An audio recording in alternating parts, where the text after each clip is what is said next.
ba sa estado at sa lipunang Sibil ang pagpapakasal ng magkamag-anak hanggang sa 4th civil degree? Sulyapan natin ang isinaad ng ating batas tungkol dyan sa pamamagitan ni Atty. JJ Atienza sa Bisig ng Batas. Nababahala po si Irene dahil ang kapatid na si Caroline ay nais pakasalan ang kanilang pinsan na si Miko na kanilang kapitbahay. Si Miko ay anak ng first cousin ng kanilang ina.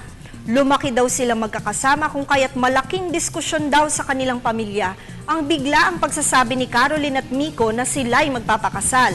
Anong batas daw ba ang maaari nilang sabihin kay Caroline upang umatras ito sa pinaplano nilang pagpapakasal ni Miko? Irene, mula sa iyong inilahad, si Miko ay anak ng pinsan ng iyong ina.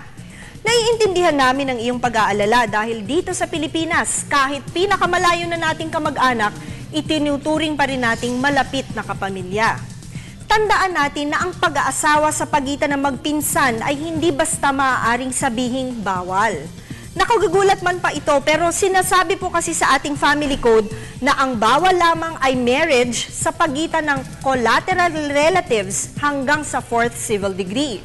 Ang dahilan ay hindi naman dahil sa incestuous ito, bagkus ay dahil din sa public policy at norm ng ating napakalapit na family ties.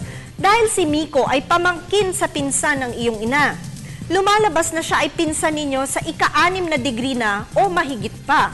Ang ipinagbabawal lang naman ng ating batas ay ang pagpapakasal sa pagitan ng hanggang first degree cousins. Sa makatwid, hindi ipinagbabawal ang kanilang relasyon. Naiintindihan po namin ang inyong pag-aalinlangan dahil nga sa kultura na natin na kahit pinakamalayong kamag-anak ay talagang malapit pa rin ang ating.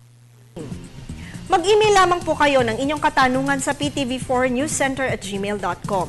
Ako po si Atty. JJ Jimeno Atienza, ang inyong bisig ng batas.